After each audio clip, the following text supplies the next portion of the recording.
और अ, पाकिस्तान का जो कौमी जानवर है वो मारखोर है, कौमी परिंदा चौकोर है। पाकिस्तान के पहले वजीर खजाना जो थे वो गुलाम मोहम्मद थे। ये सवाल भी इस तरह के सवालात, इस तरह की बातें भी पूछी जा सकती हैं।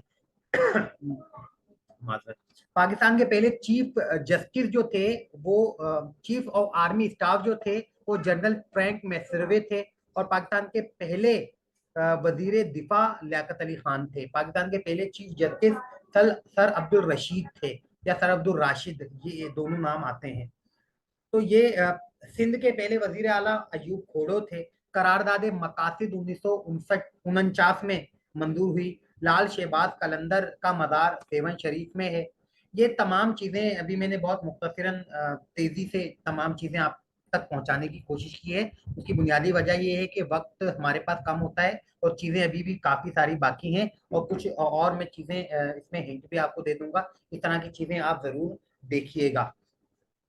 अब ये पाकिस्तान के हवाले से इस तरह के सवालात आ सकते हैं। और पाकिस्तान के जो सूबे हैं, पाकिस्तान के पहला जो दारुल हुकूमत कराची था, उस फिर बाद में इस्लामाबाद को पाकिस्तान का दारुल हुकूमत बनाया गया। इस तरह के सवालात भी पूछे जा सकते हैं। या पाकिस्तान का दारुल हुकूमत इस्लामाबाद को कब करार दिया गया था, इस तरह के सवालात भी इम्तिहान में पूछे जा सकते हैं।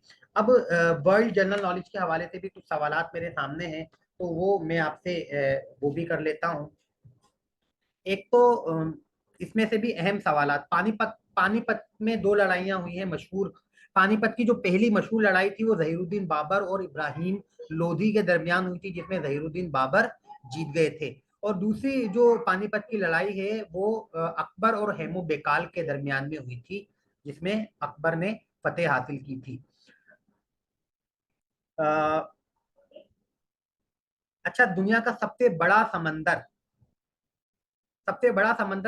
बहरुल काहिल है। और दूसरे नंबर का जो समंदर है वो बहरे ओकियानूस है। ये सवाल पूछा जा सकता है। आबादी के एतबार से इस वक्त तक भी सबसे बड़ा जो मुल्क है वो चाइना ही है। अभी इंडिया कुछ अरसे में शायद इंडिया पहले नंबर पर आ जाए। रकबे के लिहाज से इस वक्त सबसे बड़ा मुल्क रूस है। पहले भी रूस था, लेकिन वो कुछ टुकड़ों में तकसीम होने के बावजूद आज भी सबसे बड़ा रकबे के लिहाज से मुल्क रूस ही है। रकबे के लिहाज से दुनिया का सबसे छोटा मुल्क वेटिकन सिटी है। वेटिकन सिटी इस लिहाज से भी अहमियत का हामिल है कि जो ईसाइयों के जो पॉप होते हैं वो उनका जो सदर मुकाम है वो वेटिकन सिटी है, वहीं पर उनकी रिहाइश होती है वेटिकन सिटी में।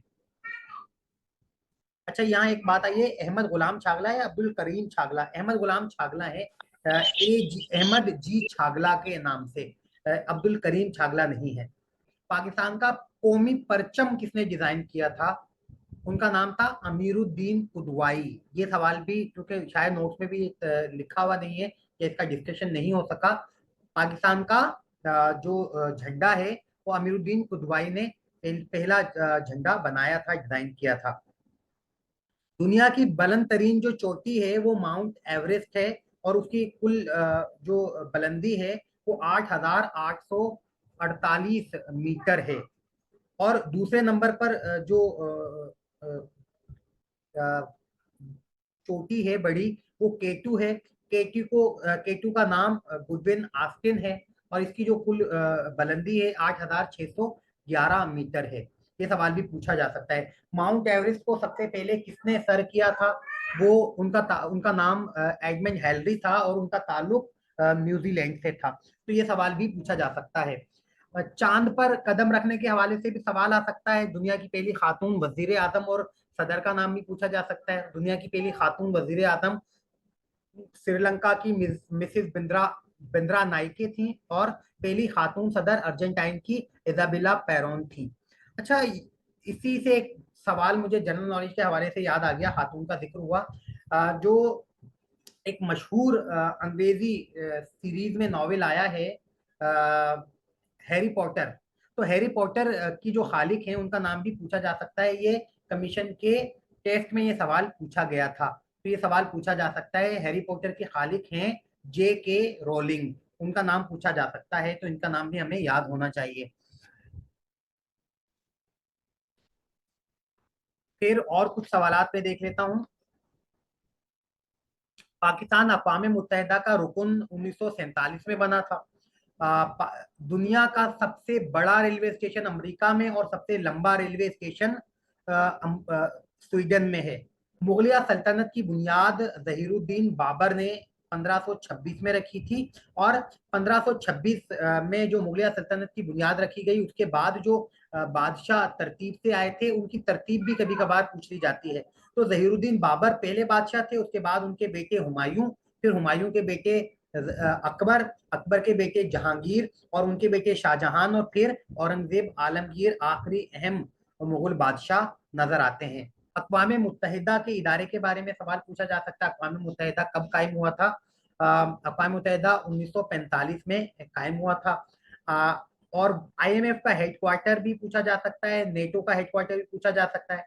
आईएमएफ का हेडक्वार्टर जो है वो वाशिंगटन में है, नेटो का हेडक्वार्टर जनीवा में, और रेड क्रॉस का हेडक्वार्टर जनीवा में है। और जनीवा कन्वेंशन के नाम से भी वो इंसानी हुकूक का एक डिक्लेरेशन भी साइन हुआ था, वो भी मशहूर है।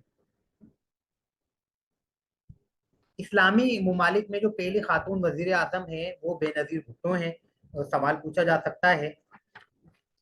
और चलें, पानीपत की दो लड़ाइयों का जिक्र तो मैंने कर दिया था, जहीरुद्दीन बाबर और इब्राहिम लोदी, और दूसरी अकबर और हेमू बेकाल। पानीपत की तीसरी लड़ाई अहमद शाह अब्दाली और मरहटों के दरमियान हुई थी, जिसमें अहमद शाह अब्दाली ने मरहटों को शिकस्त दी थी। अच्छा, इसके बाद चंद चीजें और भी हैं। एब्रीविएशन भी कभी कभार पूछ ली जाती है, मुख्तलिफ एब्रीविएशन, जैसे मिसाल के तौर पर पीआईए। पीआईए किसकी पीआईए की फुल फॉर्म क्या है? Pakistan international airline. इसी तरह और बहुत सारे आईएमएफ के बारे में भी पूछा जा सकता है। तो इसी तरह जैसे इंटरनेशनल मॉनेटरी फंड आईएमएफ को कहा जाता है। इसी तरह सीआईए। अब सीआईए के बारे में मैं आज इत्तिफाक के नोट्स में देख रहा था, सीआईए में की दो एब्रीविएशन लिखी हुई है। सीआईए की एब्रीविएशन एक तो ये है, जो ये एक एजेंसी है अमेरिका में, और इसे सेंट्रल इंटेलिजेंस एजेंसी कहा जाता है, वहाँ की इंटेलिजेंस एजेंसी है। इसके अलावा पाकिस्तान में भी सीआईए का अक्सर तस्करा होता है, और इंडिया में भी तस्करा होता है। दोनों का मतलब एक ही है, और उसे कहते हैं क्राइम इन्वेस्टिगेशन एजेंसी। तो अब देखें, सीआईए दो तरह से इस्तेमाल किया जा रहा है। कर लेता हूँ, बीबीसी का पूछा जा सकता है। बीबीसी ब्रिटिश ब्रॉडकास्टिंग कारपोरेशन है। एक डिग्री होती है बीडीएस, वो बैचलर ऑफ डेंटल सर्जन होती है, उसके बारे में पूछा जा सकता है। और सीईओ, सीईओ भी एक की एब्रिएशन भी पूछी जा सकती है। सीईओ चीफ एग्जीक्यूटिव ऑफिसर को कहा जाता है। अच्छा, सीएनएन जो है एक चैनल है, केबल न्यूज नेटवर्क यूएसए का, तो ये भी सवाल पूछा जाता है। सीएसएस की फॉर्म पूछी है, सेंट्रल सुपीरियर सर्विस, तो ये भी पूछा जा सकता है। GDP, GNP, gross domestic product, और ग्रॉस नेशनल प्रोडक्ट, ये भी पूछा जा सकता है। आमतौर पर जो जनरल नॉलेज के, वर्ल्ड जनरल नॉलेज के सवाल पूछे जाते हैं, उनमें दो तरह के सवाल खासतौर पर अहमियत के हामिल हैं, और एक है मुख्तलिफ ममालिक के दारुल हुकूमत का पूछा जाता है, या मुख्तलिफ ममालिक की करेंसियों के बारे में पूछा जाता है। ये ज्यादा सवाल पूछा जाता है। तो आप एक फहरिस्त बना लें, तकरीबन तमाम अहम जो ममालिक हैं जिनके नाम आप कम अज कम मीडिया पे सुनते हैं, ये बात जहन में रहे। देखें, दुनिया में 200 से ज्यादा ममालिक हैं, तमाम ममालिक के बारे में नहीं पूछा जा सकता। आमतौर पर उन्हीं ममालिक या उन्हीं ममालिक के कैपिटल के बारे में पूछा जा सकता है जो ममालिक मारूफ है, या जिनका तस्करा अक्सर मीडिया पे या हमारी मीडिया पे नजर आता है। तो उन ममालिक के बारे में आप खास तौर पर डिस्कस कर सकते हैं, याद कर सकते हैं, उनके बारे में आपको मालूम होना चाहिए। कुछ ममालिक के कैपिटल, मैंने तो काफी सारे कैपिटल लिखे थे, लेकिन कुछ ममालिक, अहम ममालिक के कैपिटल्स मैं आपके साथ शेयर करता हूँ। कुछ ममालिक की फिर करेंसी जो है उनके बारे में भी आपको बताता हूँ। करेंसी इस वक्त मेरे सामने तो नहीं है, लेकिन कुछ ममालिक की करेंसियां जो मुझे याद हैं वो मैं आपको जरूर आपके सामने शेयर कर दूंगा। अब जो अहम ममालिक हैं उनमें इटली का जो कैपिटल है, दारुल हुकूमत है, वो रोम है। रोम। अफगानिस्तान का दारुल हुकूमत काबुल है। काबुल। ऑस्ट्रेलिया का दारुल हुकूमत कैम्ब्रा है। कैनबरा। हाँ, कैनबरा। हाँ, कैनबरा। बांग्लादेश का दारुल हुकूमत ढाका है। बेल्जियम का दारुल हुकूमत ब्रसल्स है। कनाडा का दारुल हुकूमत ओटावा है। चाइना का दारुल हुकूमत बीजिंग है।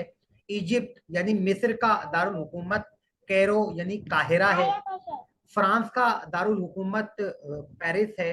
जर्मनी का दारुल हुकूमत बर्लिन है। ग्रीस यानी यूनान का दारुल हुकूमत एथेंस है, जहां पर पहली मर्तबा गेम्स शुरू हुए थे ओलंपिक। इंडिया का दारुल हुकूमत न्यू दिल्ली है। इंडोनेशिया का दारुल हुकूमत जकार्ता है। ईरान का दारुल हुकूमत तेहरान है। इराक का दारुल हुकूमत बगदाद है।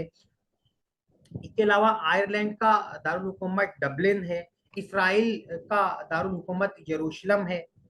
जापान का दारुल हुकूमत टोक्यो है। साउथ कोरिया का सियोल है।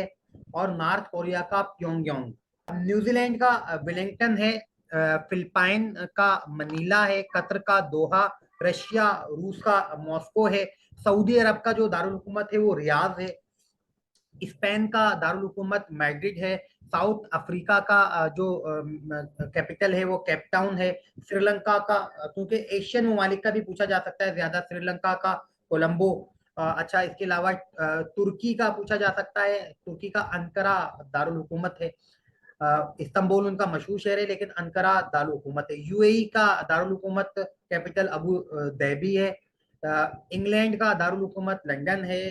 और अमेरिका का दारुल हुकूमत वाशिंगटन डीसी है। अपने तौर पर भी तमाम मौजूआत के हवाले से अहम तरीन जो सवालात हैं वो इकट्ठे करके और उन्हें याद करने की कोशिश करें, वो ज्यादा सूदमंद साबित हो सकते हैं। करेंसी के हवाले से भी सवालात पूछे जा सकते हैं। पाकिस्तान और इंडिया की जो करेंसी है वो रुपया है, ये पूछा जा सकता है। डॉलर अमेरिका की करेंसी है। ऑस्ट्रेलिया, न्यूजीलैंड और कनाडा, इन तमाम ममालिक की करेंसी डॉलर है। तुर्की की करेंसी का नाम लीरा है। अच्छा, तुर्की की करेंसी का नाम कमीशन के टेस्ट में भी पूछा गया था। तो इस तरह के सवालात पूछे जाते हैं। ये बात यानी हमारे ध्यान में होनी चाहिए मुख्तलिफ ममालिक की करेंसी के हवाले से। जो चाइना की करेंसी है युआन, उसके बारे में भी पूछा जा सकता है। और मुख्तलिफ ममालिक के बरतानिया की जो करेंसी है पाउंड, और अब यूरोपियन ममालिक की जो एक करेंसी यूरो के नाम से है वो भी पूछी जा सकती है। यूरोपियन ममालिक के बारे में पूछा जा सकता है, कितने ममालिक हैं, मेरे ध्यान में नहीं है ये, तब ये चीजें आप अपने तौर पर भी ढूंढ कर निकाल सकते हैं। आज की जो क्लास हमारी हुई है यकीनन इस हवाले से इस हद तक तो सूदमंद साबित होगी कि इसमें हमने आप जनरल नॉलेज, करंट अफेयर और इस्लामियात के हवाले से भी बात की है। इसके अलावा मैंने इब्तिदा में पाकिस्तान के जो विफाकी वुज़रा है, सिंध के वुज़रा है और दीगर जो सूबों के वुज़रा आला और गवर्नर हैं और आज़ाद कश्मीर के वज़ीर आज़म और सदर और दुनिया के अहम ममालिक जिनका पाकिस्तान से किसी न किसी तौर पर वास्ता रहता है या वो पाकिस्तान की मीडिया की खबरों में रहते हैं, उन ममालिक के सरबराहान, वज़ीर आज़म, सदूर या बादशाहों के नाम भी आपके सामने पेश कर दिए हैं।